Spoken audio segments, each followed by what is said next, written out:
typically what you see when you see a Venn diagram is you see a circle which represents two populations, or the probability of two outcomes, heads or tails, for instance.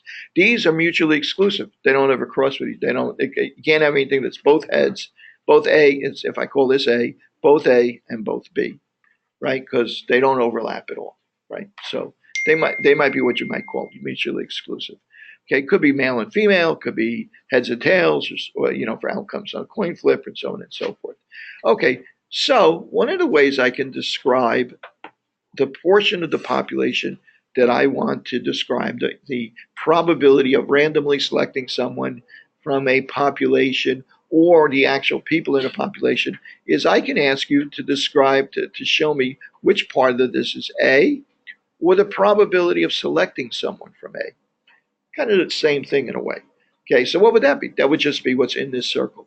Okay, so the probability of B, or the probability of selecting someone as B, would just be the area of this circle here. Okay, so now what if I wanted to combine? I want to combine both probabilities. Okay, A and B could be either one. When I say A and B, I mean it could be either one. Combined, both of them could be either or either one. Okay, A union B. The symbol, the U symbol or union, would represent that you mean it could be both of these conditions would satisfy what you're talking about. So that would be A or B, either one of these two. That would combine all of the things that are in both of these things. Okay, well, how about if I said A with a prime on it? That means not A. Well, if I assume that there's not, that if it's like male or female and there's no other choices, right? If there's out here, there's no other choices, you're either male or female, not A would then be, and A was male, let's say, then not A would just be B. Okay? And not B would just be A. Okay. All right. So what's the next thing that I might run across here? Well, let's say that these things are not mutually exclusive. Let's say A is being male and B is being left-handed. Okay. Well, there's some overlap there, isn't there? So if I drew that, it's going to look like this. This might be the probability of being a male, and this might be the probability of being left-handed. Okay, so the probability of being probability of being left-handed is anything that's in here, including this area where they overlap. Those are all males that are represented there. And the probability of B, or being left-handed, is everybody that's in this circle here, right? Including this area where they cross over, right? Well, what's the probability of A union B? Could be either one, right? So that would include everybody that's A and everybody that's B, including the people that are in this, what we call an intersection. Okay, now I'm going to use that word now in a special way now. Well, what about that intersection? How can I describe that intersection? Well, I'm going to give you a new term here. Probability of A intersection B. What does that represent? That means that's the intersection of those two cases, male and left-handed. It's got to satisfy both conditions. Not one, not male, not left-handed, but left-handed and male. And the only place where that occurs is in that intersection in there. Okay, so that's probability of A and B. Okay, so now if I were to ask you, let me get a new one here. And I think I actually have some that are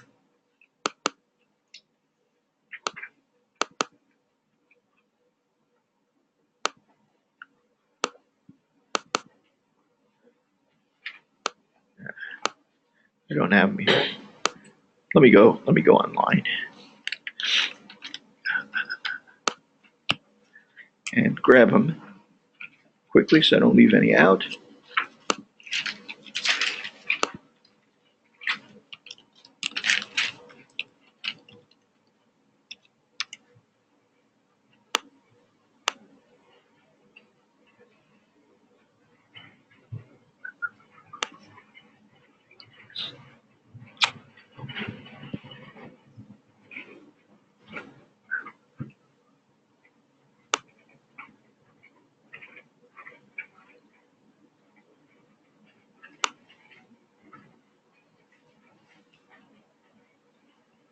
Here we go. Got a bunch of these things. Let me download all of these so in case we need them, I'll have them.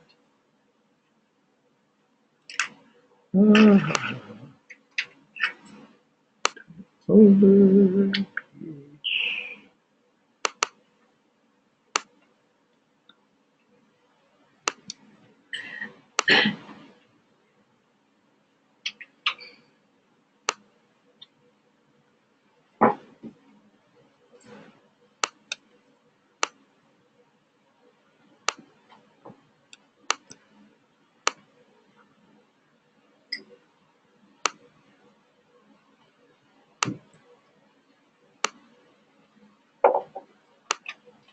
and do I have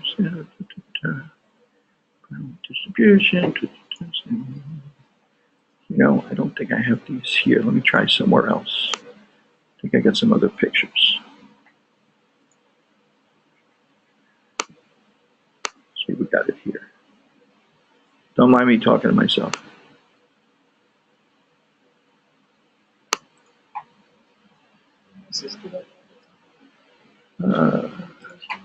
Standard normal distribution. No, it's going to come. I think it's going to come up in the lecture. Okay, I'm going to have to wing it. Okay, I'll give you a couple of examples. I'm going to ask you which of these are, which is the case here. Here's A, here's B.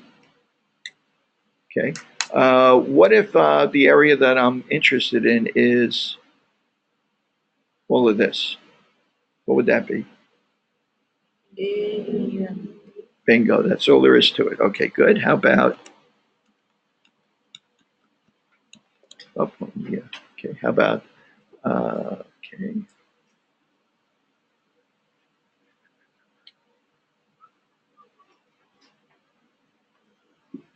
How about that?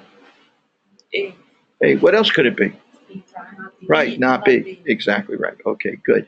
How about, let's see.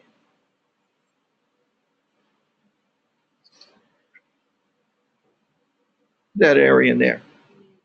A intersection B. A intersection B, good. Okay. How about, let's see. Okay.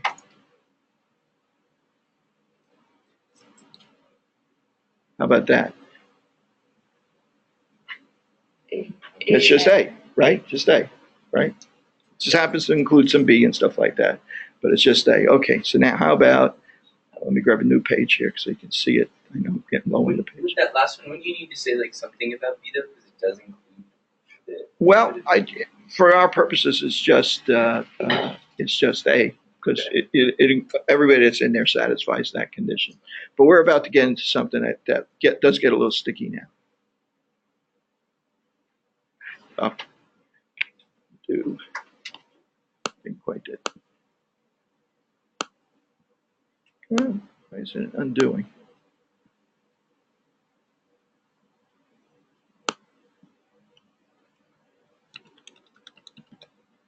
Not being cooperative. Okay. Let me try this again here.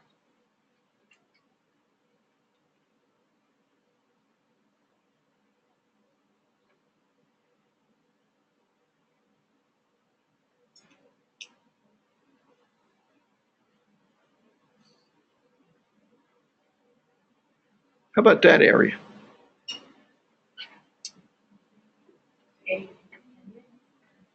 It's A, right? A not B. There you go, A, right? Is it A union or intersection? It's intersection because you want intersection means it's got to satisfy both conditions. So A intersection B prime, not B. Okay, everybody kind of get that? Okay, if we're A union B prime, it would be everything that's not B, right? So conceivably, you could say that it's everything that's A or not B, but that would include could include the area out here. So by convention, usually call it intersection A and not B. Okay, so in a test you'd use this instead of this. And what is the prime? That means not. Okay, A not B. Probability of it not being B, or just plain not B. All right, so there's a million different ways I could show this to you, right? Okay, so probably I'll give you like 4 or 5 of these on the exam, and you'll interpret them. You know, I'll give you a list on the right. A is this, A is B is A is A union B, A is B intersection A, whatever, and you'll be able to interpret them and pick out which ones you think is right. And worst comes to worst, you can make some notes from one of these lectures. You And go over what like the symbols stand for, like the class. okay, okay, U means union.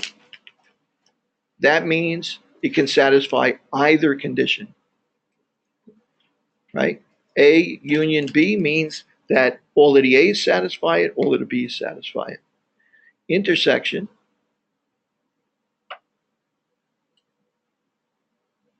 okay, means that it has to satisfy both conditions. Okay, A intersection B means that it has to satisfy both A and both B. So it has to be one or the other. No, it could be either. Doesn't have to be, it could be both. Like for instance, So right? You say Like for instance here, A union B would include everything here, including the area that's an intersection. Right? So either one. A intersection B would only include the ones that satisfy both conditions, the intersections between the two. Okay, and then there's prime, like A prime, means not A or not B. Right? And So what is if that? if I say A not A union not B, it would exclude all of the A's and B's and be whatever area there, whatever other possibilities that there are. The like that like the it's called the complement. Is that what it's called? Complement, yes. There you go. Good. Exclude it. Yes, Um, complement. Professor, could you kindly go over the one, please? Not A union, not B. Okay, but I just said something I wasn't planning on saying, but I'll go over that now. Okay, I just gave you an example, for instance, where let's say that A represented the probability of being heads, right, and B represented the probability of being tails. They're mutually exclusive, right? There's no such thing as a coin flip that's not a heads or a tail, right? So there is nothing outside of these boxes. But remember that other example I gave you where I said male and I said left-handed, right? Probability of being male and probability of being left-handed, right? Well, what's out here? That's what if I was looking for things that were probability of not male, probability of not male, union, probability of not left-handed, right? First of all, that would be all females, right, and all people that are right-handed, right, would be there, right? So you could look at it two ways. One where it's mutually exclusive and it's just these two circles, and the other where there's some other. It's only describing these circles only describing a part of all the possible outcomes. But don't get too buried in this stuff. Just get a feel for what these represent. As we move on, what's going to be more important is when we start to apply these probabilities to the distributions, the binomial distribution. We're probably not going to describe it again in terms of Venn diagrams. We're going to put this away, but we're going to talk about these probabilities going forward quite a bit. Okay, and the next thing that you should know going into this is that this binomial distribution. Remember, it's going to kind of look something like a normal distribution, but normal distribution is going to be a bit different. There are formulas that, assuming that these are based only on chance, there's no other element to this other than chance when you sample a population. Both of these are going to have formulas that describe this shape. this formula is going to be, you're going to see a formula that's going to have some exponentials and combinatorials and other mathematical functions that are going to, which basically are a count of all the ways you could get 3 heads versus 5 heads out of 10 dice rolls or coin flips or whatever. There's going to be a formula which describes this. We're not so much interested in a formula as knowing that there is a formula that describes this. Since there's a formula that describes this, there's going to be a way for us to predict what the properties of this curve are based on what the various probabilities are. Probability of heads, probability of being BMI greater than 30, probability of being diabetic, and so on and so forth. There's going to be formulas that there's going to be ways that we're going to be able to apply this formula to understand how this is distributed for all of these different probabilities. The same thing with this normal distribution. This normal distribution has a formula which describes how chance forms this distribution based on our random selection from a population. Okay, so this normal distribution is also going to have a formula which can be turned into a table which tells us, well, you know, if I look at the average, the mean for this population, what percentage of the population is less than the mean? 50%, right? Well, that's pretty clear just looking at it because we know it's symmetrical. But now if I asked you, well, what percentage of the population is, if I'm talking about weight, if average weight is 150 pounds, what percentage of the population is less than 130 pounds? Well, you know, that's not quite as clear, is it? Right? Or what percent of the population is more than 200 pounds? Right? Not quite as clear. But that formula, understanding that formula and how to apply it, is going to show us, is going to give us insights into how this normal distribution works. So just by knowing this mean of the population and knowing how this is spread out, what's the main thing that we measure the spread with? Standard deviation. Knowing the mean and the standard deviation is going to inform us quite a bit about how this population is distributed. Okay, and that going forward is really going to allow us to do a lot of important stuff in statistics. Okay, so I'm going to play this video now so you guys can watch this. I'll try and get the sound up. Actually, I'm going to play it on there, so I'll keep this doing what it's doing. Okay, I'm going to do this. So this is a window.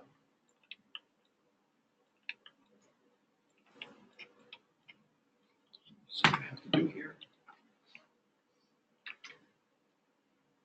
The escape key, that's always nice. Oh, there we go. I think I can just do this. Okay, good. And I think I had this open here.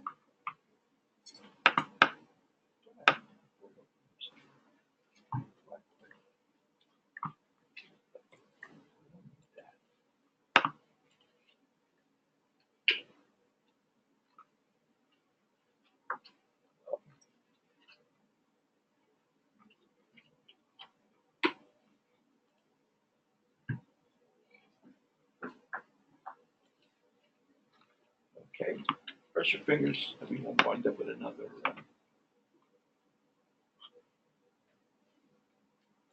ordeal with ISID.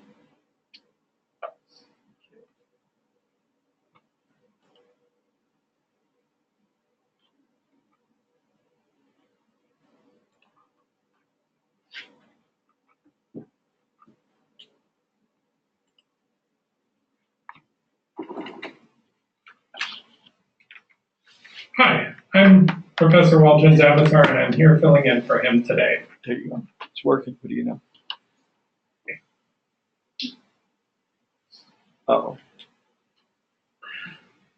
We're going to talk today about probability Too distributions loud? and applications after last week where we talked all kinds of things about probability without actually getting into their distributions. I'm not going to stick out on the rest of the slides just because I don't want to get in the way of stuff. We're going to have a quick review of properties of probability that we covered last week, and then I'm going to apply these with a couple of important examples of the normal distribution and the binomial distribution. And you can follow up with this with the extra readings from your textbook in Chapter 3. Recall properties of probability, starting with mutually exclusive events. It's boring. If A and B are mutually exclusive, then it means that you can either have one or the other, but not both. For example, having cancer or not having cancer, you either have it or you don't have it. And in the event terminology, where something is one thing or the other, you can either have one or the other of these conditions. And for mutually exclusive events, the probability of the union of those two things is the simple sum of them, because these options are exclusive. You have a PowerPoint for this if you want. And in this case, they sum to 1 because they're also exhaustive of all the possibilities. And the intersection probability of cancer and not cancer is 0, or in other words, the overlapping area of these two circles is 0 because like our heads and tails. You got to be one or the other. For non-exclusive events, such as having cancer and having heart disease, there is an intersection or some area in the middle of this Venn diagram. And in this case, the probability of the intersection, so cancer and heart disease, is the sum of the probability of cancer, enclosed in this circle, plus the probability of having heart disease, minus the probability of having both, this intersection in the middle that we've counted twice. And if these are independent events, then that intersection probability is equal to the product of both events. So the product of having cancer and heart disease would be equal to the probability of having cancer times the probability of having heart disease. And that is if. Let me pause that for a second. I just want to, because I know this perennial shows up on tests like this. Remember we talked about independent events, and we said, for instance, if we stop 3 people on the sidewalk outside and asked them if they were insured, the probability, any individual in the population is insured. If it's an independent event, and we randomly select people, then the probability of all 3 of them being insured is going to be 0.8, whatever the probability of being insured is, times that probability for each person, 0.8 times 0.8 times 0.8 times 0.8. Probability of being uninsured in the population, say, is 20%. And the probability of picking 4 people at random and all 4 of them are uninsured would be 20% times 20%, 0.2 times 0.2, and so on. Okay, so one thing that you know is that in order for that to be true, it has to be independent events. In other words, there's no relationship. Like, you don't stop married people who are likely to be different than other people, because they're both probably insured at the same time, and so on. So now let's say that I gave you a situation where I told you the probability of being male and being left-handed, of being male in this population is 50%. And the probability of being left-handed in this population is 20%. So if we randomly select males, if we randomly select people outside, what's the probability of them being both male and both left-handed? We would expect it to be 50% times 20%. About 10% of the people we would pick would be both male and left-handed, right? So now let's say to ourselves, gee, okay, let's test that. Let's go ahead and do that, right? So now one of the ways you might test that is you might go out there and sample 10 people and see if one of those 10 people is male and left-handed, right? Well, that's nice, except that if you only take one sample like that, there's a good shot that you're going to be, that you may get something weird, like 2 people or no people that are left-handed, and really wouldn't mean anything because it just happened because of chance. Really, in the population, it really is true that it's independent and 50%, 20%. So the way you would avoid that is you would take that sample many times. Sample 10 people, not once, but 1,000 times, right? So after you sample those people 1,000 times, you would expect that your result, that on the average, you would get 1 out of 10 people that are male and left-handed for all of those samples that you took, on the average for all of those, right? Yes? I'm just gonna refer to the homework, like a very similar question. You said, like, if the prevalence of diabetes in the population is 10%, you test 3 randomly selected independent subjects from the population. What is the probability that all 3 are diabetic? So, like, for instance, like, so what you, like, instead of, in this case, you don't have to combine the percent. It's like you just have that Just that one option. 10%, and you did, like, That's like on short. 0.1 times 3 times 3 times 3. Like, 0.1 times 0.1 times, was 10% diabetic? Well, it's 0.1 3. times 0.1, what's that? It's 3 people? 3 people. Oh, well, the probability of all 3 being diabetic is 0.1 times 0.1 times 0.1. So you're sampling 3 people. So the probability basically of all 3 of them being diabetic is like 1 in 1,000. Right? More often, much more often, it's going to be 2 out of 3, none out of 3, and so on and so forth. Right? There are many other possibilities that you get. Right? So that's looking for the total outcome. In other words, when I'm talking about male, and when I'm taking a sample of 10 people, my expectation is that 50% of them are going to be male, and 20% are going to be left-handed. The percentage you're going to satisfy both if it's independent. If there's nothing about being male that makes you more likely to be left-handed, I would expect that they would multiply. 50% times 20%, 10%. So now let's say I did that with 1,000 people. I would expect 10% of the time that I would get 1 out of 10 of those people that are would be left-handed. Well, let's say that I find that the percentage is not 10%, but I really get 20% of the time I get male and left-handed. After I've done 1,000 samples on the average. What would that tell you? They're not independent. There's something about being male that makes you more likely to be left-handed. And if it came up to be 7% instead of 10%, there's something about being male that makes you less likely than the general population being left-handed. They're not really independent. So if you see somebody say, well, probability of being this in this population and is this, and being this is this, and being this other thing is this, and you want to test whether or not they're independent, you multiply the 2 of them and then compare it to a large survey where you sample many, many people to see if they really are independent. If it's a different number, they're not independent. Yes? So how far off do you have to be for them to know? That's a great question. That's even a better question than you have any idea how good a question that is. That's what we're going to be doing for the rest of the semester. Okay, so for instance, if instead of getting, if we do this 1,000 times, right, we would expect how many, and they are independent, we would expect 10% of the time we would get people that are male and left-handed. That's 100 people out of those 1,000, right? If I added them all together instead of looked at them as individual trials, right, that'd be 100 people out of 1,000. Well, is 99 close enough for you to say they're independent? Is 101? Would you expect to get exactly 100? Probably not, right? Well, let's expand the trial to 10,000, right? So you would expect to get 10%, right, which would be 1,000.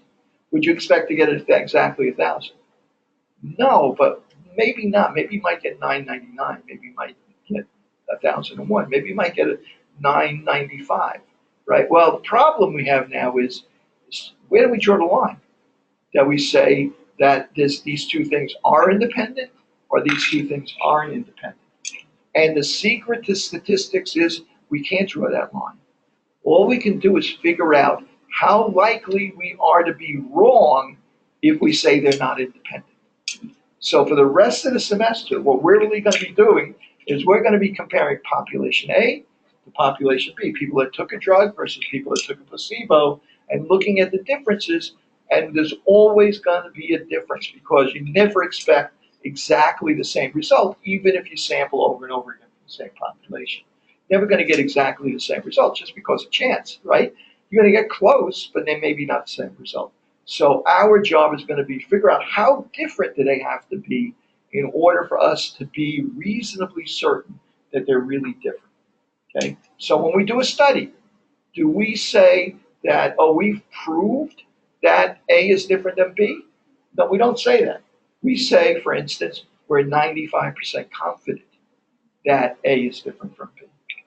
Or we think that there's that the odds of this being the same or this with a odds ratio of such and such, with a confidence interval of such and such, right? So the real secret here is exactly what you say. You're never going to be sure. The only way to be sure if the two populations are different is what? Sample the entire population, right? And for the most part, we're never going to be able to do that, right? So from this point on, we're really going to be trying to figure out what's the probability that we would be wrong if we say two populations are different. Yes? So if you were to get the same results.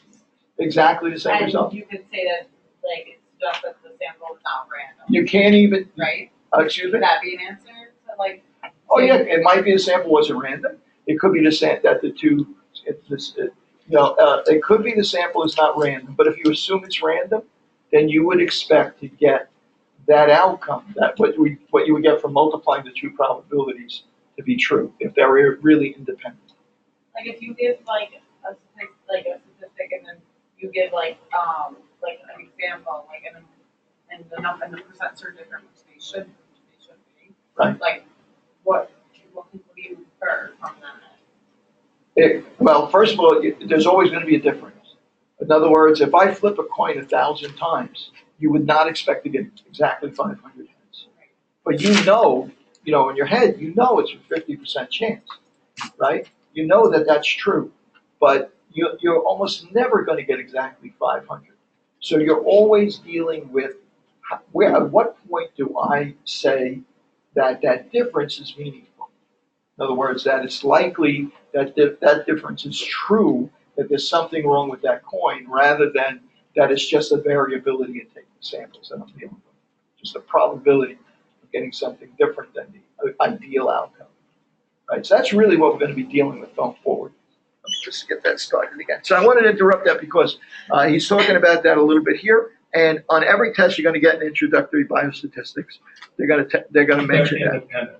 Just test They're it. not independent. Or is it different than what you would expect? It is not just the probability. And if it's on a test, it's going to be a dramatic difference. Cancer, At this stage, but it'll the be dramatic probability of difference. It's having not going to be cancer small. conditionally on having heart disease times the probability of having heart disease. And this, of course, could be written either way, with also the probability of heart disease given having cancer times the probability of cancer for non-independent events.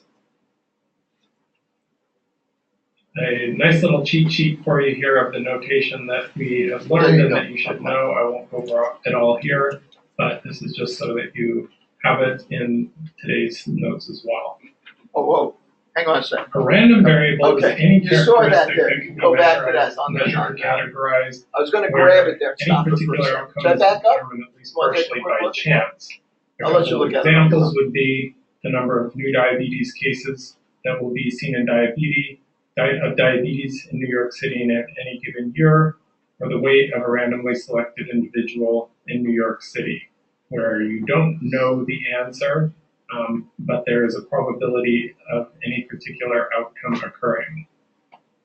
And the major types of random variables are, one way to categorize them would be as categorical random variables, discrete random variables, or continuous random variables. Pursuant to the notation that I gave out in the syllabus, I will notate random variables using uppercase Roman letters and particular realizations of those random variables in corresponding lowercase letters, and with particular realizations given a subscript such as x sub 1 sub 2 for a corresponding random variable capital X. So an example of a categorical random variable is, I've given you the answer here, but the Landsteiner blood groups, where in the population approximate prevalences are these percentages, and for the proportion that you actually observed in any group of people would be a categorical random variable. The number of visits to an obstetrician's office during an uncomplicated pregnancy, given these hypothetical fractions, 0 visits, 20%, 1 visit, 20%.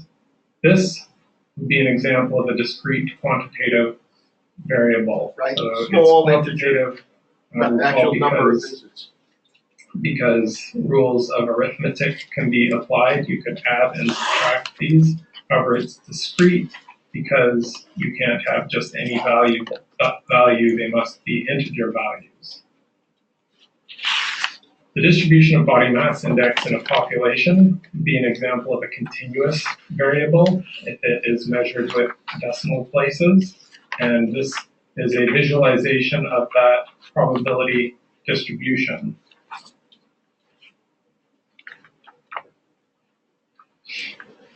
With a maximum probability somewhere around 25 and decreasing off at either end as a continuous random probability distribution.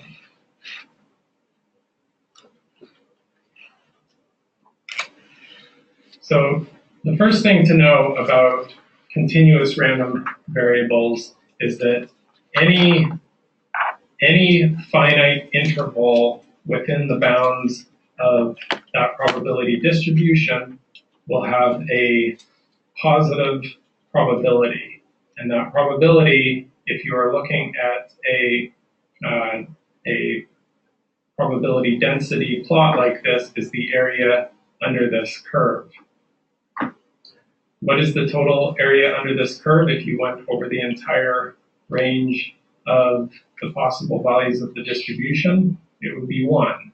And for any finite interval within those possibilities, it would be greater than 0 and less than 1. And you'll be doing some calculations like this once we start hypothesis testing, because the null distributions that we will use in test statistics will have a known probability distribution, and you will be calculating the area under tails of curves like this to calculate the probability of an event happening by chance.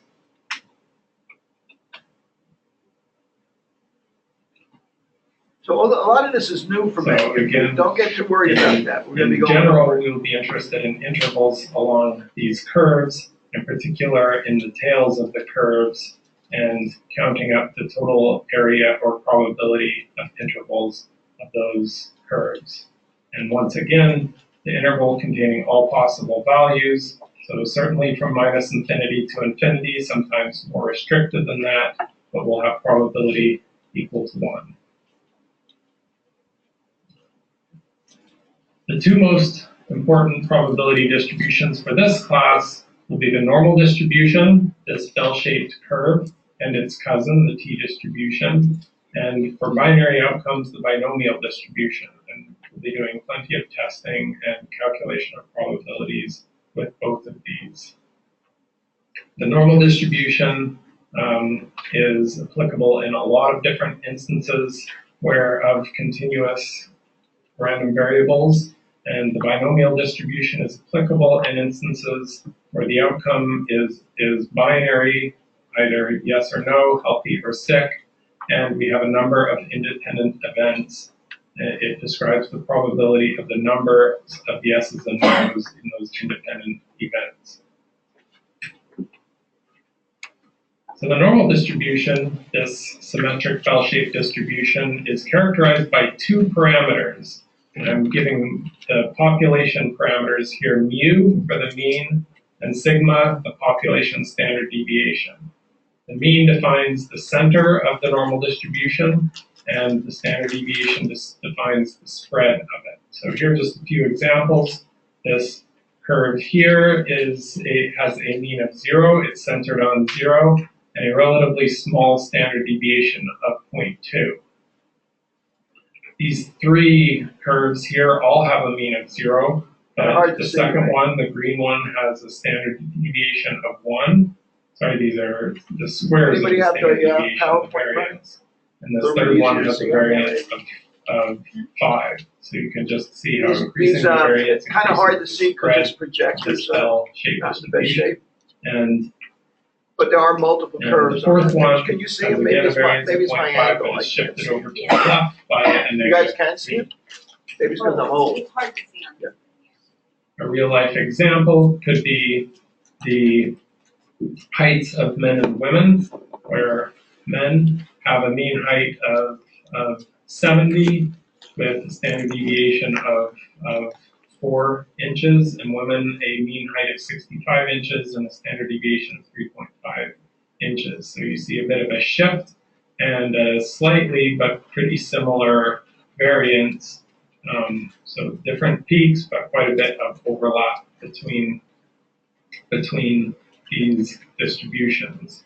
So almost all of men's heights fall between about 60 and 80, and almost all of women's heights, according to these distributions, fall between 55 and 75. But there's a fair bit of overlap between those,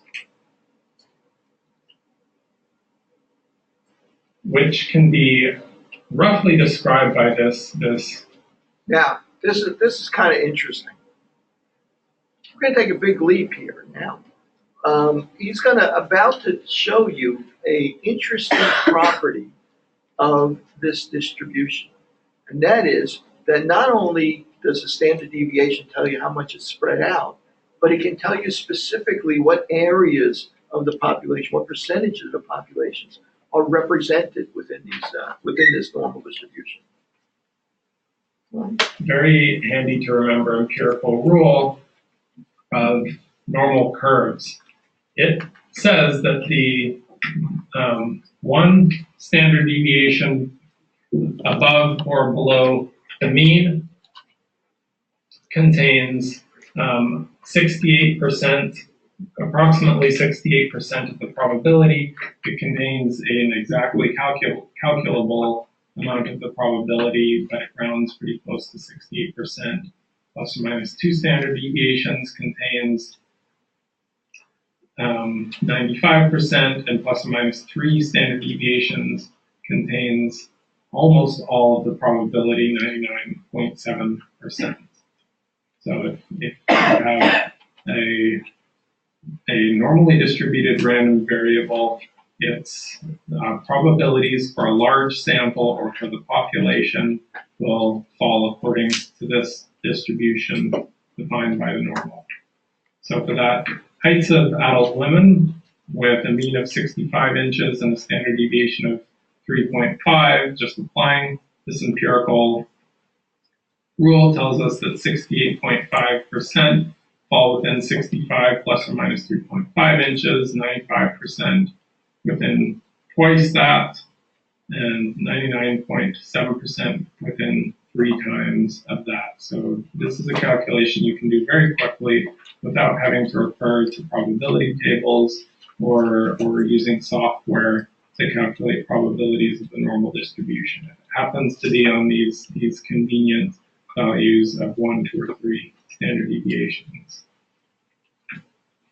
So what about this instance, though, getting a little bit more complicated here? What proportion of women are less than 68.5 inches tall? So that is from 1 standard deviation above the mean all the way to negative infinity, or let's say to a height of 0, so to the shortest women. It's a little bit more complicated in this case, but we can do it by adding things up in pieces. So the empirical rule told us that this part between -1 and 1 standard deviation contains 38% or 68% of the probability. And then the part outside of that must contain the complement, which is 32%, half of which is to the left. So 68. See what, did a little trick there, didn't he? In other words, he knew that 1 standard deviation was 68%, but now there's 32% of the population is left, right? So since it's symmetrical, half of it's going to be, the 16% is going to be below, 16% is going to be above. Plus 16 equals 84%. So we can kind of break up areas under this curve and add them up. And you may need to do this for certain probability calculations for hypothesis tests.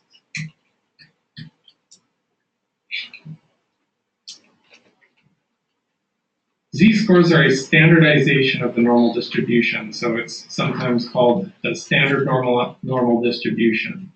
And every normal distribution can be standardized simply by subtracting the mean, so you get a zero mean, and dividing by the standard deviation so that the standard deviation becomes 1. So all measurements, if we were talking about heights, we would have been subtracting the mean height and then dividing by that standard deviation of 3.5 inches. And after you do that, the distribution will follow the standard normal distribution. So there are many normal distributions with all different possibilities of the mean and standard deviation, but there's only one standard normal distribution. In this case, what he's saying in a kind of a complicated way is that we can create, based on these rules, we can create a standard normal distribution that we're going to define as a mean of 0 and a standard deviation of 1. So we can then use the formulas that we can use to calculate, not just the empirical formula, which gives us a general idea what it is, but actually formulas that describe the areas underneath that curve. We can use that to create a table that gives us percentages instead of actual numbers. Like, in other words, one standard deviation below the mean, instead of representing a certain height or weight or BMI or something like that, represents an area as a decimal point, a percentage. So you can have these tables will say for a mean equals 0, the value is 0, well, that's the mean. So the z-score would be 0. That's the value 0. 50% is below that, 50% above that. For the z-score 1 would represent one standard deviation above the mean, or negative 1c would represent one standard deviation below the mean. And you can describe the areas below that or above that as percentages or as decimal points, 16% or 0.16%, 0.16, and so on. So from that, we're going to generate a table that we're going to call the standard normal distribution table. Okay, and we're going to use that in the future to give us the areas that are in these curves, but each normal distribution is going to be individual to itself in terms of what it represents. You know, weight, inches, blood pressure, and so on and so forth. It has mean 0 and standard deviation 1. And observations, like the heights that are transformed using this equation, are called z-scores. The shapes of these distributions, any particular normal distribution and the standard normal distribution, are exactly the same if you change the scale on the horizontal axis. So the bell shape is the same. It is just the location of the center, so it's changed here from 60 beats per minute heart rate to 0, and the width of it is changed as well from a width of plus or minus about 40 to plus or minus just 3. But the shape is the same. Z-scores are useful because it makes it easier to compute probabilities from a table. And in the back of your textbook in Appendix 3.1, there's what it calls a normal probability table, which gives you the area in the left tail. So you can, if you know that an observation came from a normal distribution, or you're assuming that, you can convert it to a z-score and calculate the probability of observing it by looking that up in this normal probability table.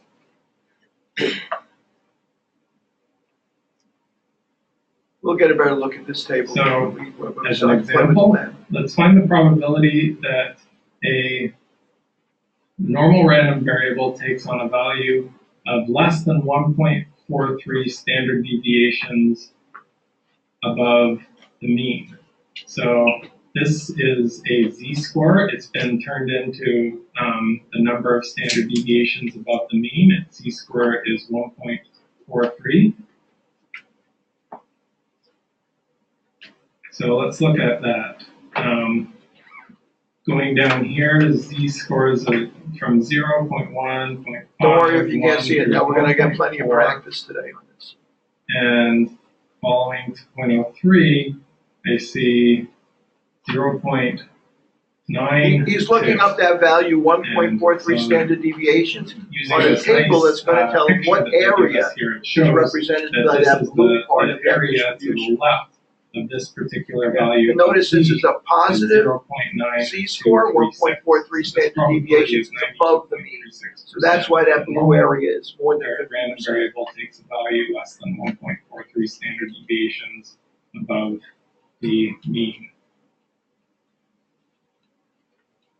Now, the table doesn't directly tell us the probability of the variable taking a value greater than this, but because you know this property of probability of mutually exclusive events, z can only be either less than or greater than 1.43, and you know that mutually exclusive exhaustive events have to sum up, their probabilities sum up to 1, and the probability of z being greater than 1.43 is just 1 minus the probability of z below 1.43, so 0.0764. So by remembering this rule of mutually exclusive and exhaustive probability events, you can calculate the other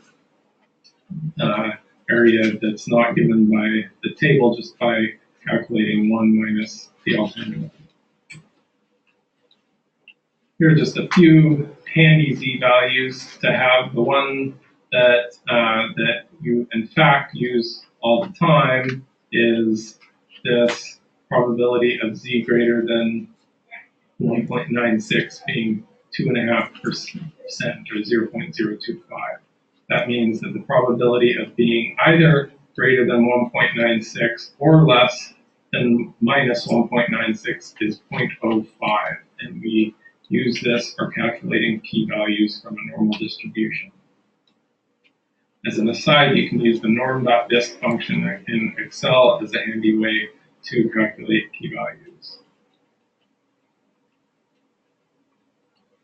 Just given another example here of using the z distribution, what is the probability that a normal random variable assumes a value within 1.43 standard deviations of mu? So this is what the value that we looked up in that table, that 0.9236, but we don't want the entire left side of that. So this, we only want this middle part.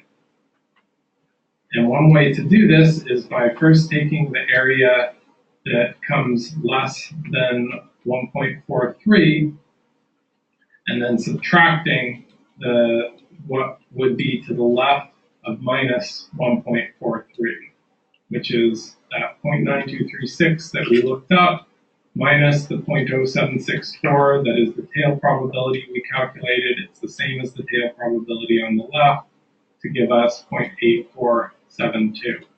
And as an alternative, we could have just started that way and started with 1, the total probability, minus 2 times this tail probability of 0.0764 to get the same answer.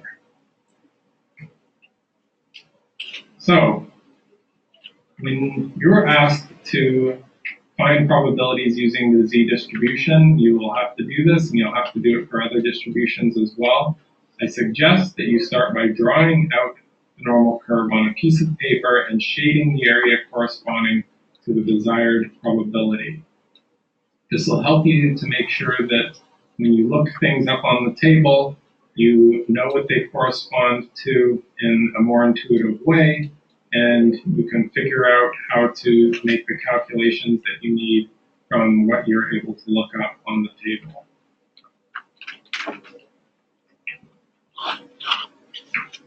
I'm going to skip over those examples. You'll have plenty of examples to work on later in the lab, but do take a look at them. So, to solve some of our problems, we'll need to find the value of z that corresponds to a certain cumulative probability. So rather than what we did, starting with the value of z and calculating the probability, we have the probability and we need the value of z. And to do that, you can just use the table in reverse by finding that probability in the table and reading off the corresponding z-score. Or in software such as Excel or R or SPSS, you can use these are so-called quantile functions. So for example, to find the value of z for a cumulative probability of 0.025, you find 0.025 in the body of your table, and you will find, let's see if I go back here, 0.025.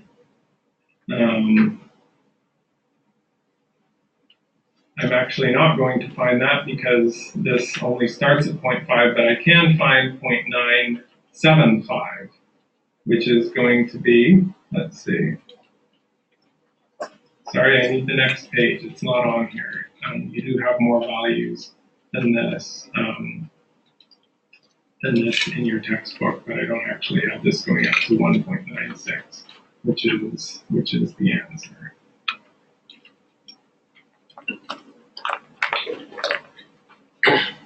To find probabilities for normally distributed random variables, here's a set of steps you can take that'll get you through any problem that we can throw at you. First, you state the problem in terms of your random variable and the realized value. So, such as I want to count the probability of random variable x being less than a particular value x. Then standardize x to restate the problem in terms of the random normal variable z, so the probability of z less than x minus the mean over the standard deviation. Draw your picture, which will show you whether you're looking at a negative z or a positive z, and then finally find the area under the standard normal curve, either using a table or your software.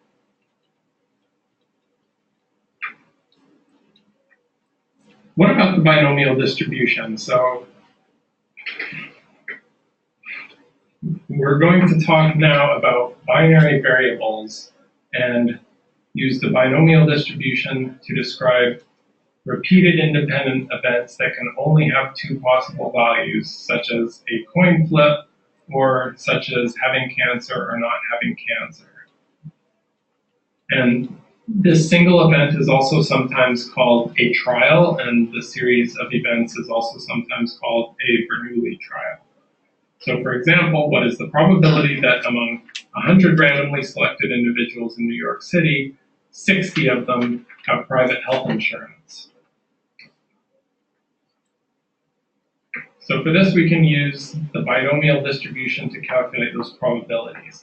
We can only use them under these three conditions. First, that the trial has exactly two possible outcomes, and we will refer to these as success or failure, regardless of whether that is really what they mean. They might mean yes or no, but you need to for constancy and using this equation, decide which is going to be a success and which is the failure. Each trial must have the same probability of success. So these are,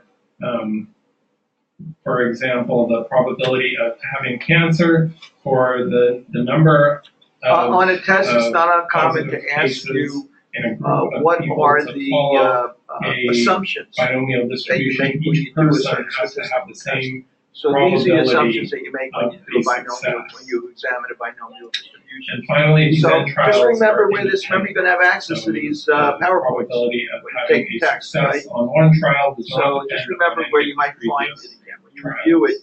You know, if these three things keep in mind that you'll have access to it, but you don't want to kill too much time to go through many each PowerPoints. of those trials has a probability of success P is given by this equation, which is the binomial distribution.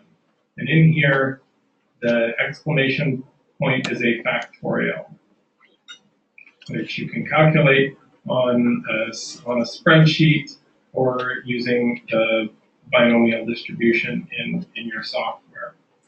I have also given you a binomial distribution calculator with your notes that you can use for calculating this distribution. We're going to be mostly using Excel to do this. There's function Excel for binomial. What does it look like?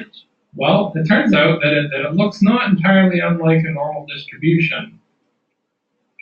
And what I'm showing here is for trials of several different sizes. So in the red on the left here is a trial of size n equals 20 with a probability of success in each trial of 50%. So this is a coin flip.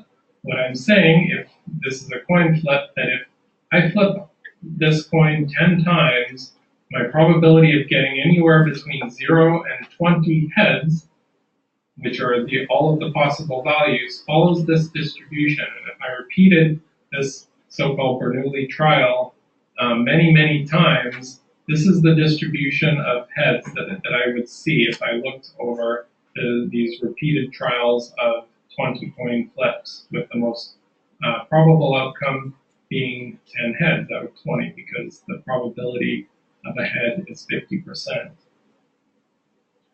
Now, if I go up to 100 trials, so in the green on the very right here is the distribution of successes or heads for a probability of 0.5 and 100 events. So the most likely outcome is 50 successes.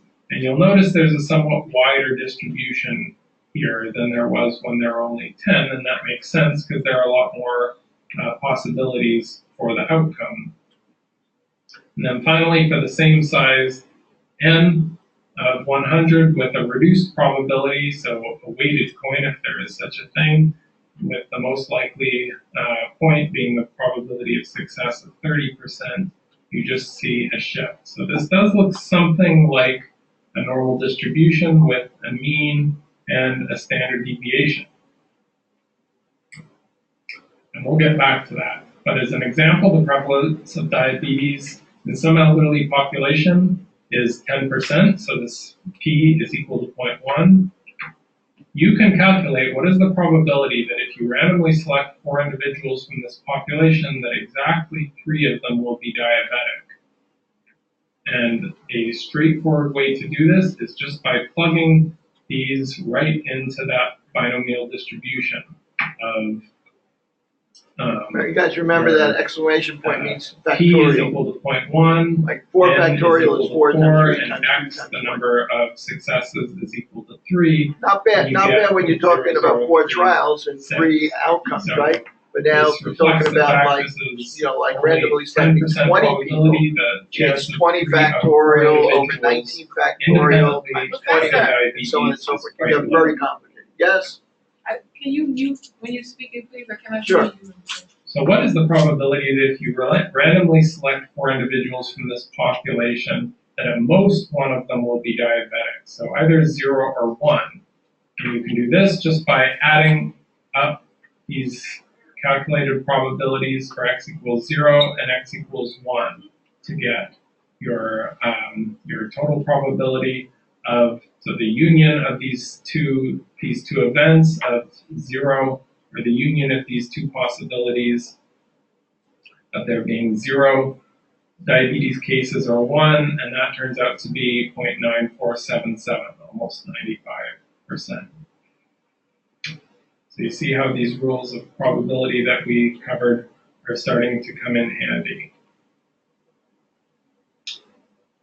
Now, what is the probability that if you randomly select 4 individuals from this population, that at least one of them will be diabetic? And let's see, this didn't come out on the slide here, but I'm going to just draw it in.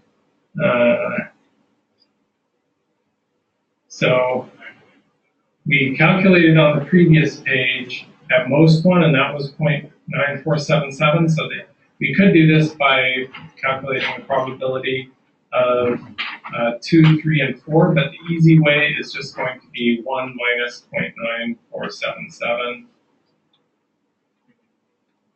let's see, 1 minus 0.9, let's just call it 0.95 equals 0.05.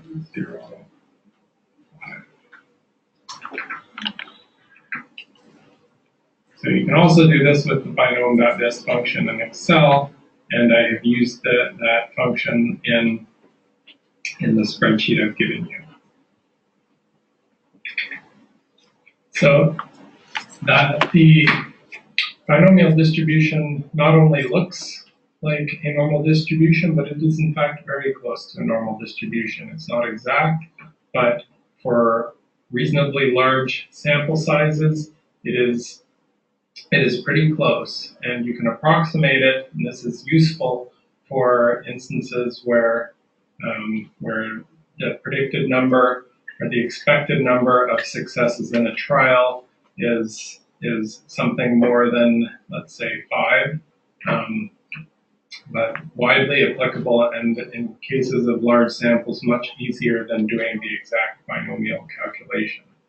So the approximation is a normal distribution with a mean of the number of trials times the probability of success in each trial. So for the 100 trials with a 50% probability of success, the mean is 50%. And a standard deviation, which is the square root of all of this.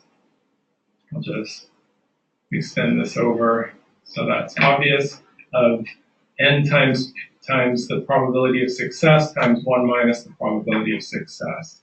So for example, if we sampled 1,000 individuals where there's a prevalence of diabetes of 0.1, so 10%, then we expect n times p, that would be 0.01, this is just 0.1, and this would be about 100 individuals in the sample will have diabetes, and the variance would be 1,000 times 0.1 times 0.9, and the standard deviation, the square root of that.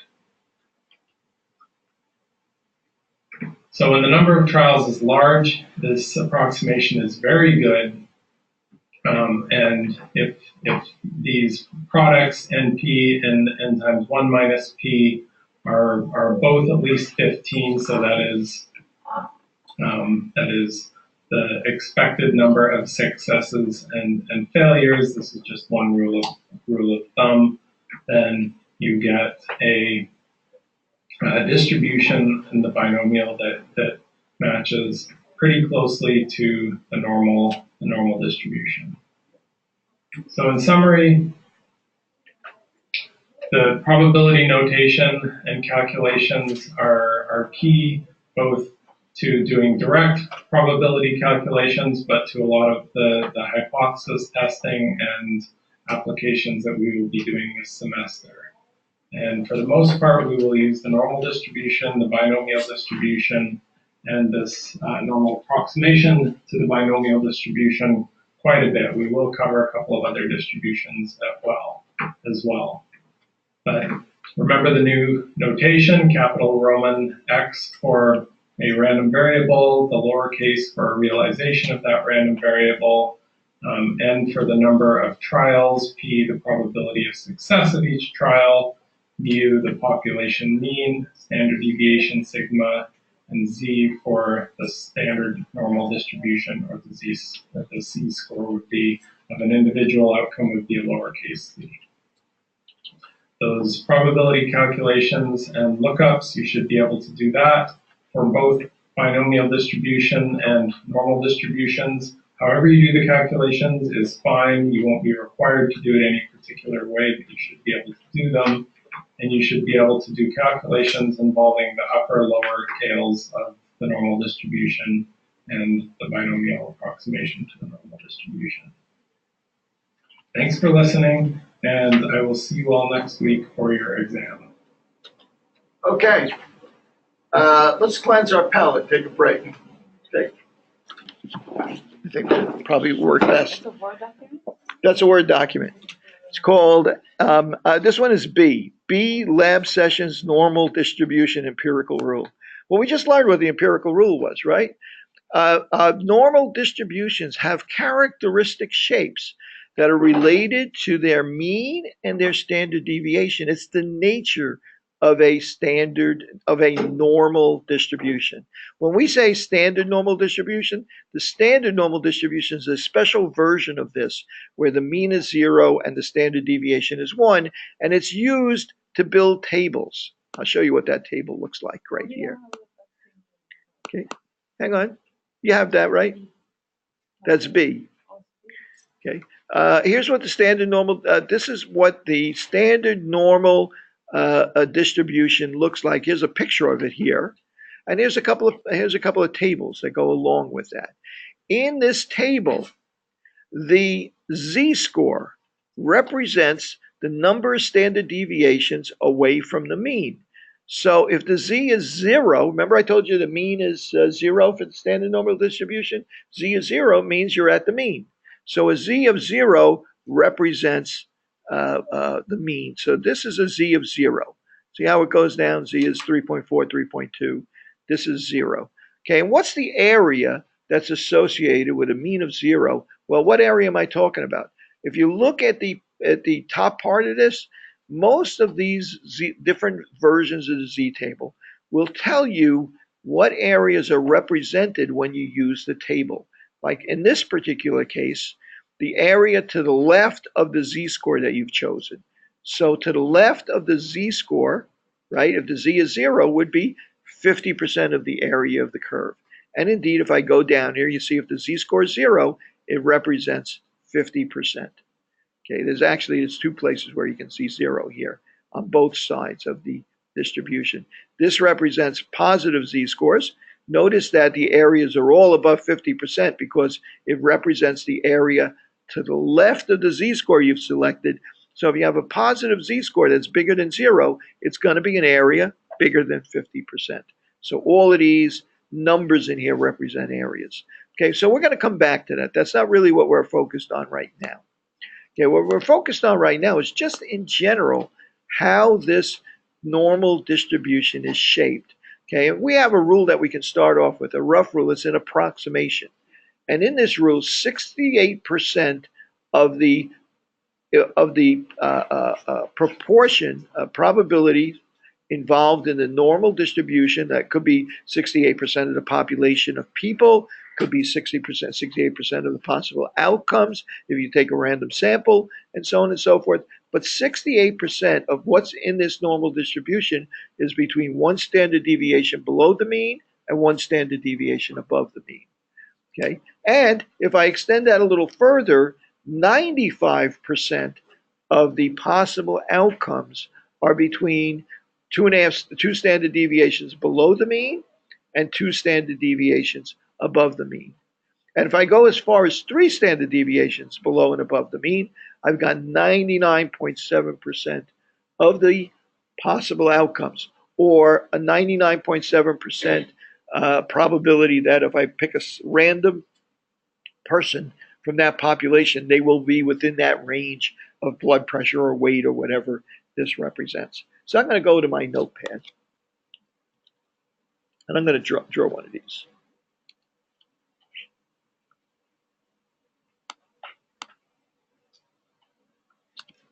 Okay, so here we go.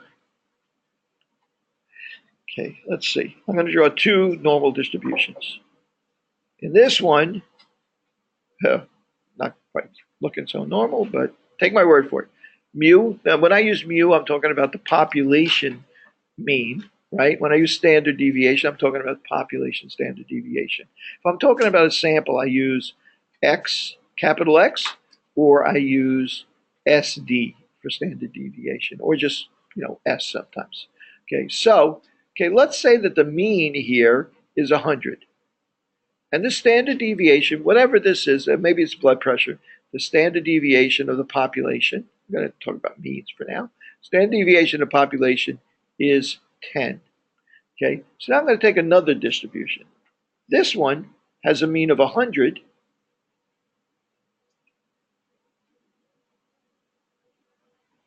but it has a standard deviation of 30. Both have the same mean. All of the same rules I just described apply to both of these. Okay? The difference is that, what did I say? 2 standard deviations below the mean and 2 standard deviations above the mean represents 95% of these outcomes. Right? Same thing here. 95% of the possible outcomes are between 2 standard deviations above and below. Okay, well, in this first one, what number represents 2 standard deviations below the mean? This mean is 100, standard deviation is 10, so 2 standard deviations, or a z-score of -2, would be represented by 80, blood pressure of 80. 2 standard deviations above the mean, standard deviation is 10, would be 100, plus 2 times 10 is going to be 120. So what does that say? That says in this population, 95% of the people have a blood pressure between 80 and 120. So that's pretty powerful stuff, right? The idea that just by knowing the mean and the standard deviation, we could predict what proportion of this population has a particular range of values for that, whatever numerical variable we're talking about. Okay, let's take a look at this one. Let's say that this, instead of weight, is blood sugar. Okay, whatever the measurement is for that. Okay, so let's see. Let's say 95. We want to know what 95% of the population, with what range that's in.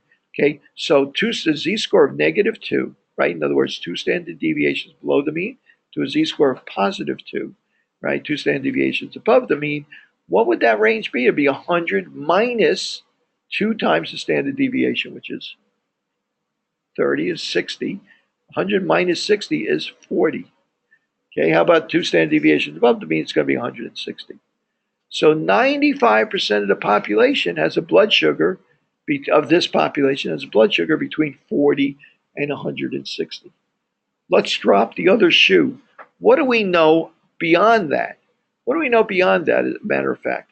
Well, what about the percentage of people in this population that have a blood sugar under 40 or over 160?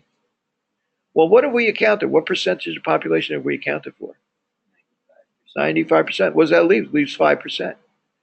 This is symmetrical. That's one of the rules we said about real normal distributions is symmetrical. So what does that leave for the top and for the bottom? 2.5% each. 2.5% of the population has a blood sugar below 40, and 2.5% of the population has a blood sugar above 160. Okay, so we can wind up with all sorts of different combinations of this. Okay, so for instance, let me give you another one. Okay, here's a normal distribution. The mean is about 200. The standard deviation is 15. And I am going to ask you, let's see, what's the probability of picking out an individual, randomly picking out an individual, random individual that is less than 200? In other words, what's the probability of randomly selecting somebody from this population and he's under 200? Let's say that's weight, say 200 pounds. 50%, right? So this is a fancy way of saying less than 200 pounds. Okay, well now what if I make it a little bit more complicated? What's the probability of my selecting someone that's between 185 and 215? Okay, so anybody see anything unusual about that? Interesting about that? Right, it's 1 standard deviation below the mean and 1 standard deviation above the mean. What area does that represent of the population? What proportion of the population? 68%, right? So probability they would pick one random individual from this population, they would be between those two weights is 68%, 0.68. What's the probability that I would select someone that weighs less than 185 pounds? That's the empirical rule. Remember, for 1 standard deviation, it's plus or minus 1 standard deviation is 68%. plus or minus 2 standard deviations is 95%, plus or minus 3 standard deviations is 99.7%. Okay, so what's the probability that I would pick someone out that's less than 185 pounds? Okay, well, we accounted for 68%, right? Okay, and how much is left? 32% is left, right? And this distribution is symmetric. It may not look the way I drew it, but we know it's symmetrical if it's a normal distribution. So that 32% is split up between the left tail and the right tail, which are these areas in here. So the percentage of people, or the probability that I would pick someone out that's under 185 pounds, is going to be half of that 32%, or 16%. What's the probability I would pick someone out that's above 215 pounds? Same deal, right? 16%. Okay, I don't hear a lot of ahas in the background here. I hear a little bit of heavy breathing. Number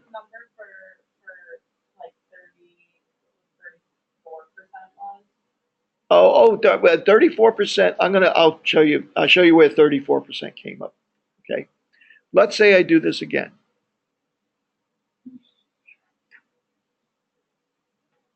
Okay. I'm going to go back to 100 and a mean of 100 and a standard deviation of 10. Okay, so now if I asked you what proportion of the population would be between 90 and 110, what would you tell me? Right? 68%. Right? 68%. Now remember, this is symmetrical, right? Despite the way I drew it, it's symmetrical. Okay, so if I asked you what percentage of the population were between 90 and 100, what would that be? That would be 34%, right? 34% here and 34% there. Is that perhaps where you saw the number 34, Yeah. perhaps? Right, so that's what happens. We're just taking advantage of the fact that we know it's symmetrical. Okay, so in this case, what percentage of the population would I expect to be less than 90 pounds? Or 90, whatever this is.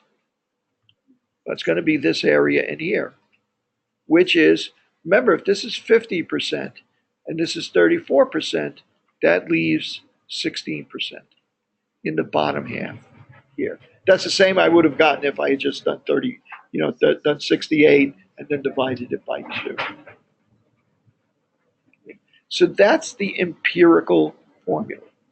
Okay. Now, one of the reasons why we're so interested in this is because a lot of the times we're going to be looking mostly at that very bottom corner. Okay, so for instance, let's say I were to ask you, the mean is 150, the standard deviation is 10.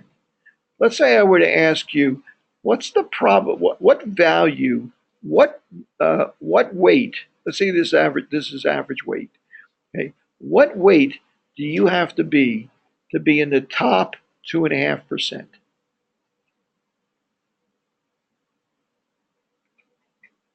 Right? What weight do you have to be in the top 2.5%? Well, 97.5% has to be below you, right? Okay, so if that's 2.5%, this is 2.5%, right? So really, this number is really our 95% for the area between these two, right? 2.5% at this end, 2.5% at this end means there's 95% between them. So that would be 2 standard deviations above the mean. So that would be 150 plus 2 times 10 would be 170. So if you're over 170 pounds in this population, you're in the upper 2.5%. No, it's 2.5%, right? 2.5% is the area, but it's 2 standard deviations, right? It's 150, 160, 2 standard deviations above the mean, 160, 170 represents, and 2 standard deviations below the mean. This represents 95% of the population, right? So that leaves 5% of the population, which are split between the upper tail and the lower tail. So the top 2.5% of the population weighs over 170 pounds. Okay? So, a little confusing, but you want to know something. If you sketch this out, it becomes easier. Okay? If you actually draw it out. So I'm going to go through some word problems with you now. Okay, so I'm going to move up out of here. Okay, assume that the heights of adult Caucasian men have a mean of 68 inches and a standard deviation of 4 inches. Find the probability that a randomly chosen individual from this population has a height greater than 68 inches. Mean 68, standard deviation is 4. What's the probability that a randomly chosen individual would be greater than 68? That's the mean, right? So 50% of the population is going to be more than 68. How about between 68 and 72 inches?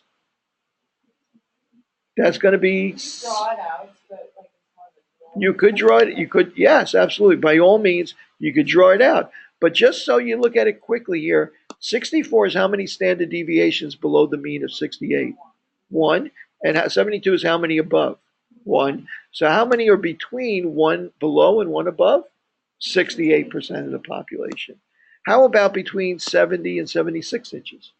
Well, each one of those is 2 standard deviations. So that's going to be 95% of the population. Let me go up to this next one. Assume the heights of adult Caucasian women have a mean of 63 inches and a standard deviation of 3 inches. What's the percentage of women in this population that have a mean height greater than 63 inches?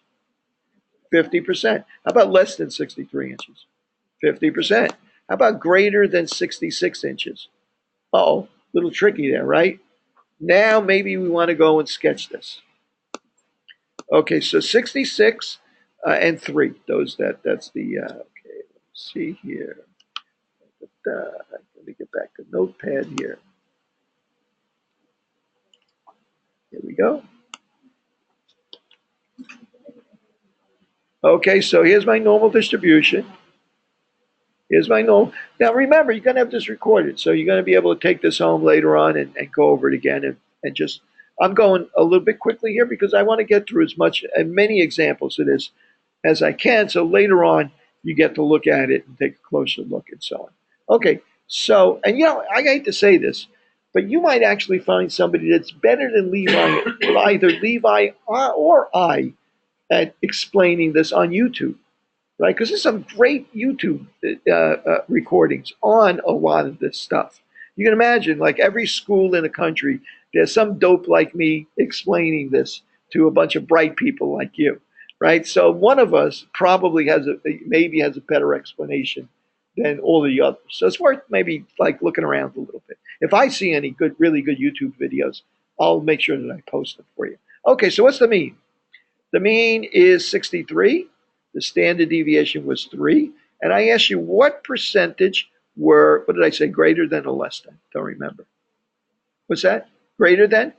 Greater than 66. So this area is what we're after. Okay, so now the empirical rule don't work that way. It only gives me from the center. But I know this is 1 standard deviation above the mean. So if I look over here to minus 1 standard deviation, this area in here is 68%. Since it's symmetrical, this side of the mean is 34 and this side of the mean is 34. And since everything above here is 50%, right? Then what's left here has to be 16%. Okay? What percent, if I had asked you what percentage of this population, or what's the probability of picking an individual from this population, that's below 66 inches tall. Well, that would be the area from here down. And what would that area be? That'd be all of these people. Well, if this is 16, what does this leave? Leaves 84%. Right? This part's 16. So everything below 66 is 84% of its distribution. Okay. Take it easy. Okay, we can play around with this a little bit more. Let me go back to this one again. Whoops. Okay, soon.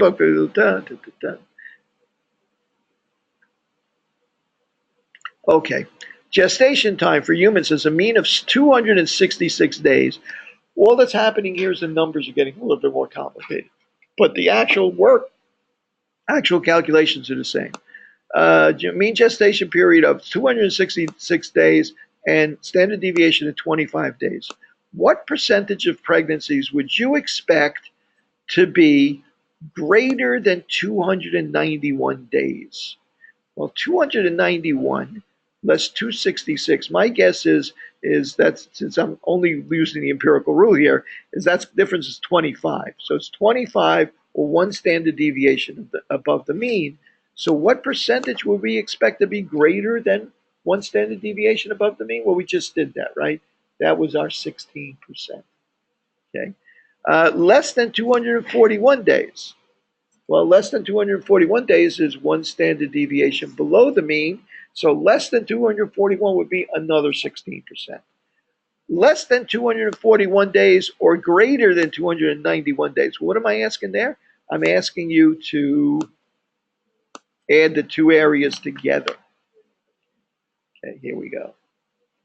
In other words, what would they say the mean gestation period was? 266. And the standard deviation was 25. And this was 291. And this was 242, 251, 241, right? So one standard deviation below, one standard deviation above represents 68%. That represents 16%. This represents 16%. So either below, one standard deviation below, or one standard deviation above, both of them satisfy us. So this would be 32% when I combine those two possibilities.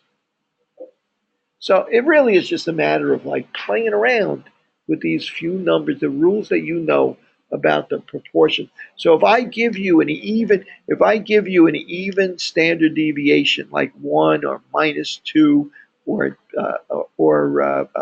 between 1 and 2 or whatever, you should be able to figure out using that empirical formula what the average is, what the area is. I'm going to give you a real tough one here.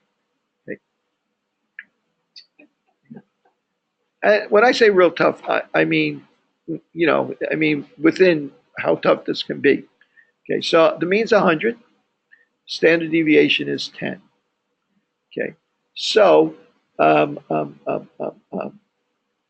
what percentage of the population is below,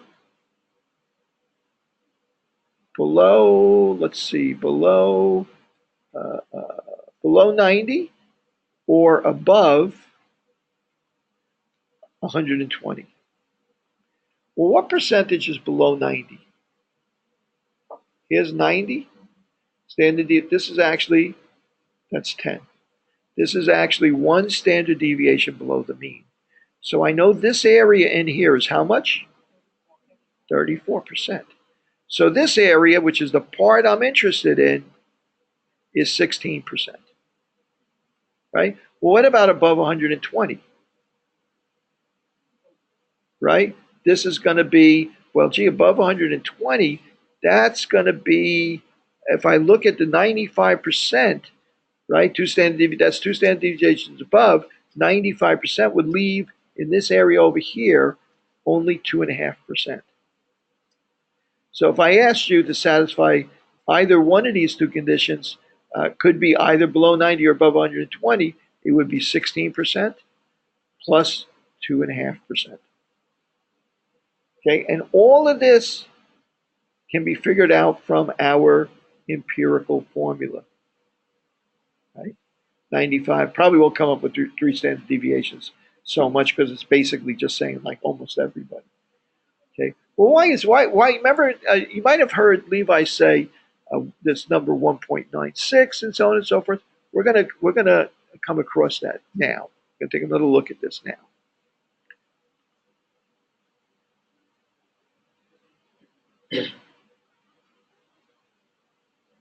Okay, so now I'm going to go to, I think, A. I think I'm going to go to lab session A.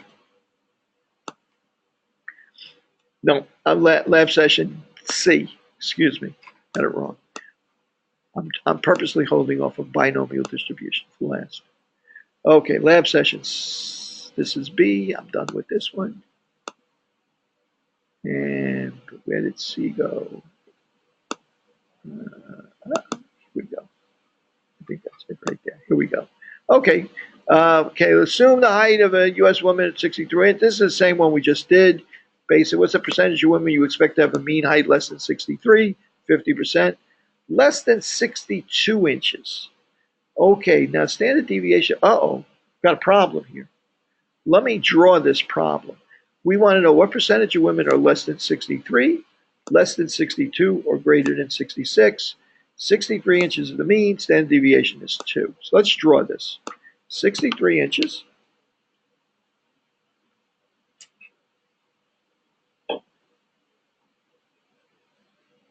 is the mean. Standard deviation is 2. Now I want to know what percentage of women are less than 63 inches. That's not a problem, right? That's 50%. Easy enough. What about the next one? Less than 62 inches. Okay, 62 inches. Here's 62 inches. What percentage of women are less than 62 inches? How many standard deviations below the mean is 62? It's half a standard deviation below the mean. I can't use the empirical rule anymore because it's not a full standard deviation below the mean. So how do I figure out what that area is? Well, the first way I figure out what that area is I translate that 62 into how many standard deviations it is. Just tell me intuitively it's half a standard deviation below the mean. That's also called the z-score. If I wanted to turn something simple into a formula, I would write this. Z is equal to the x that you're looking at minus the mean over the standard deviation, right? So in other words, 62 minus 63 over the standard deviation, which is 2, and that's where our 0.5 or 1/2 comes from. But notice it comes out negative when you use that formula. That means below the mean, half a standard deviation below the mean. So what I need now is I need a way to figure out what area does this represent. And I can't use the empirical formula because it's not an even number of standard deviations. So what do I do now? Now is when I refer to that standard normal distribution table. Okay, so let's find it. Here is, I gave you guys one z-tables, Agresti, that's on Blackboard. You don't have to look it up right now. I'll use it for you, but you'll have it to use on the test and so on and so forth. Okay, so I'm going to look up a z-score of negative 0.5. Okay, so the way this z-table works, this z-table gives you will accept z-scores up to 3 digits, like 1.11, 3.24, so on and so forth, right? So, but if you look in the column here, it's only 2 digits, right? So if I were looking up a z-score of negative 1.33, I would go to negative 1.3, and then if you notice that these columns represent the last digit, 0, 1, 2, 3. So 1.33 would be negative 1.30, 1, 2, 3. It would be an area of 9.18% or 0.0918 or 0.0918. 0.0918. Okay, so the value I'm looking for right now is not that exotic. It's 0.5. 0.05, and it's just 1/2, so it's just 0.050, right? Just 0. Okay, so 0.050, the area that it represents is about 31%, or more precisely, 30.85%, or 0.3085. What area is that? That's the area from that z-score to the left. Some of these will give you an area from that z-score to the right. Some tables will give you the z-score from that value to the mean. So you got to make sure that you look to see what your particular z-table does. Now I'm gonna this one, I like this table because a lot of them will just give you a single table to represent positives and negatives, and then you would be up to you to figure out that it's symmetrical and figure out what the area is. This one gives you two tables, so it takes one variable away that you don't have to worry about. Okay, so what is this? This is the 30.8, whatever it was, 0.308% of the population is below that value. Okay, so if I asked you what percentage are below 62, it's 0.308, right? Or roughly 31%, right? If I asked you what percentage of the population was above 62, right, it would just be 1 minus 0.308, or 31%. 1 minus 31% would be 69%.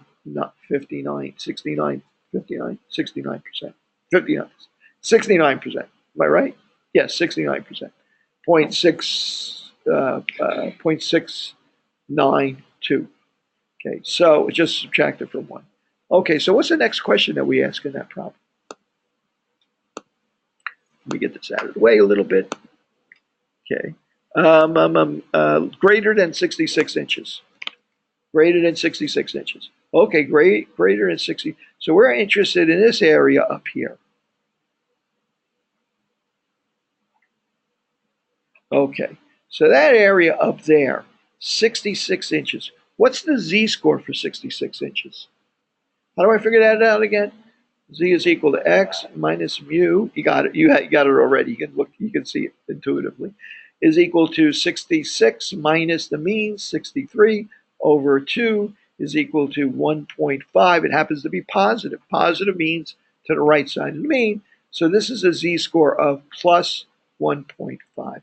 So now I need to know what the area is to the right of that 66 to tell you what percentage of the population was above 66.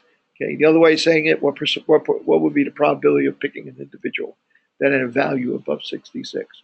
Okay, well, problem is our table only gives us the value from that z-score to the left. Well, let's see what it is and we'll figure it out from that point. Let's go back to our z-table. Amazing how this stuff disappears the minute I switch. I need a giant screen is what I need. Okay, let me just double click on this again. Hopefully it'll come up. There it is. Okay, so plus 1.5. Now notice that when we go to the next page, all of these values are above 50%. So the area to the left of a z-score of 1.50, right? If it had been 1.5, if it had been kind of a funky number, came up to 1.57, it would have been 1.50, 1, 2, 3, 4, 5, 6, 7. Okay, so in this case, it's really just 1.50, 0.92, or about 0.923. What did I get that wrong? Oh, did I? I don't even. I've already forgotten what I said, so I have to go back. 0.933.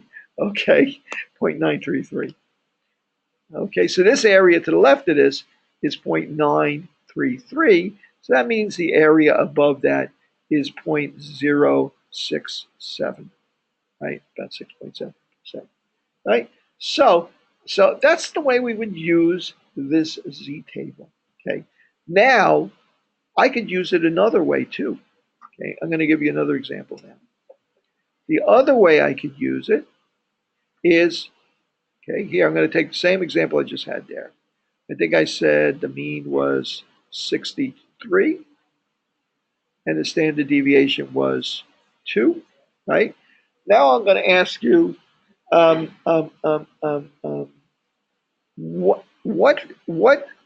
I'm going to say, make believe that this is height. What is the height? I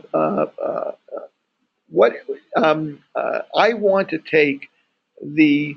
I want to do a study, and I want to just look at the lowest 10% of this population in height. So I want to know what height. I have to tell people, oh, we don't want you. We only want people below this height. What height represents the lowest 10% of this population? So I want to know what that height is, right? So now, how am I going to find that out? Well, I need to know what z-score represents an area of 10%. So let's go to the table here. I'm going to use this table backwards. I'm going to go to this over here, and I want to know what z-score I need to get 10% to the left of that z-score. So I'm going to look in the middle of this table and look for an area that's closest to 10%. And let's see where we go. Here we go. This looks like the closest. A z-score of negative 2.32. Negative 2.3, or actually 3. 2.33. So I'm going to go back here, and I'm going to say my z-score is equal to negative 2.33. So now I got to figure out, well, what height does that represent? Remember our formula? Z is equal to x minus mu over sigma. Well, now we know what z is. It's minus 2.33. So what is x going to be? Well, x is x minus 63 over 2. Oh, how am I going to do this now? Okay, double both sides. It's going to be 2 times both sides. Gets rid of the 2 there. Minus 4.66 is equal to x minus 63.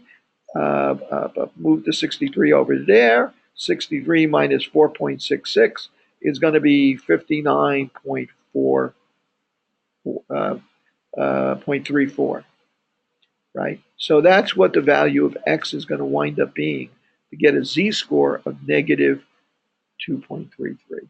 So 59.34 inches, right? All I did was I took this formula, I filled in everything I knew. Z, X, I don't know x, I filled in z, the mean, and the standard deviation, and the only unknown was x. So I can algebraically solve for x and figure out what x has to be. And x, it turns out, has to be 59.3, basically 59.3 inches tall to be in the lowest 10%. That's really as hard as this stuff gets. I mean, you could really kind of like turn it into a word problem, make it a little confusing and stuff like this. For the first test, since we just introduced this, for the first test, I'm not going to get too ambitious, okay? But you're definitely going to get a problem where you're going to have to apply the empirical formula, and definitely get a problem or two where you're going to have to use the Z table. Now, I'm also going to show you a way you can do this in Excel.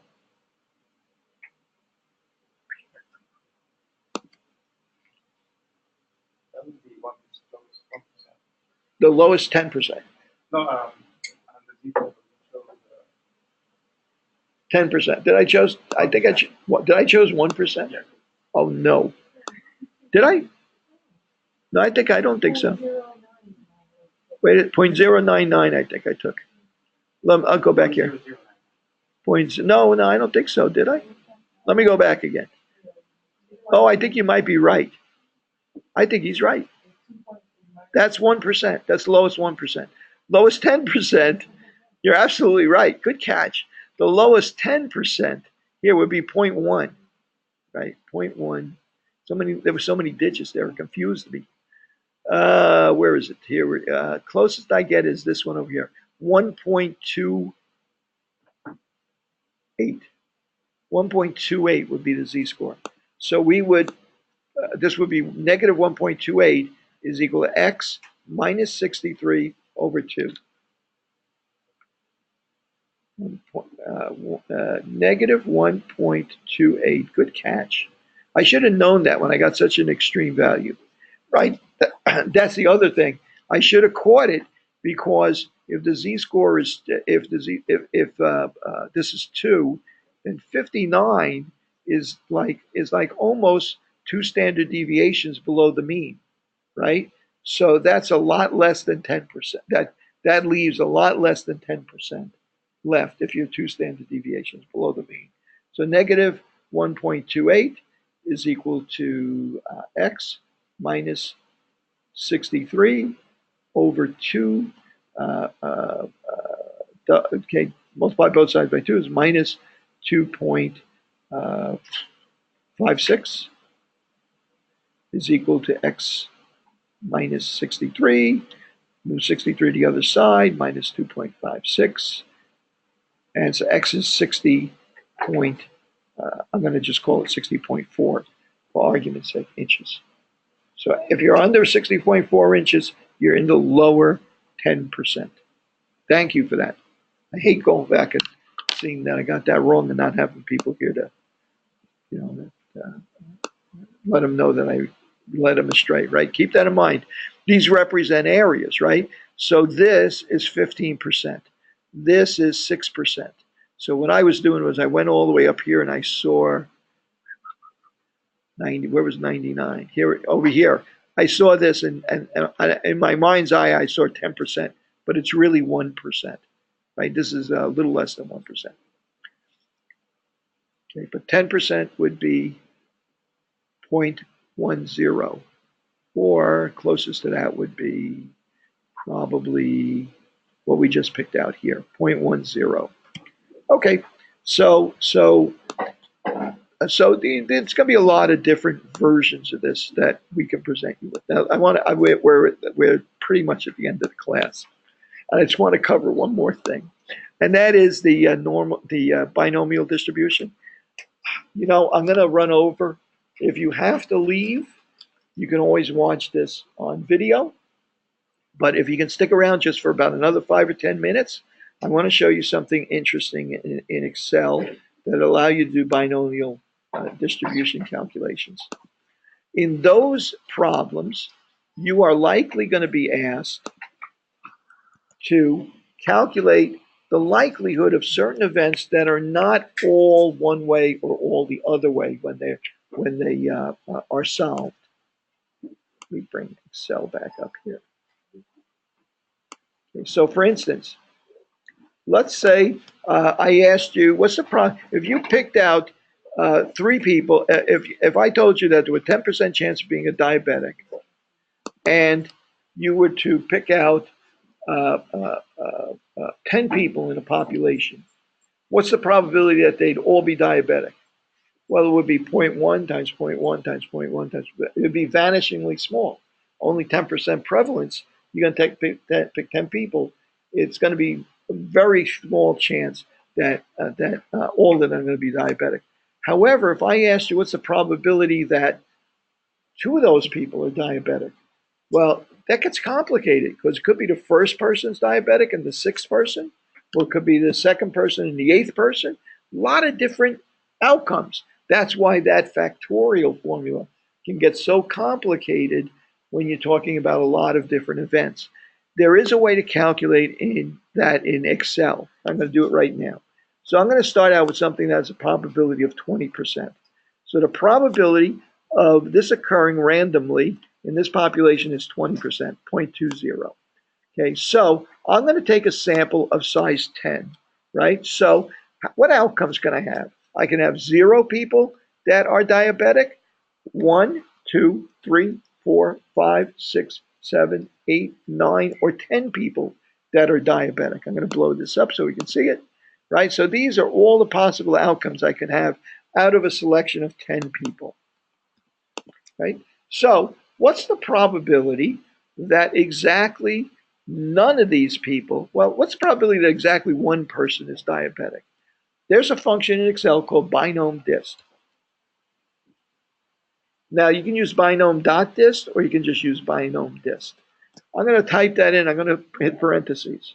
It's going to ask me for number of S's, number of successes, the trials, the probability of success, and cumulative.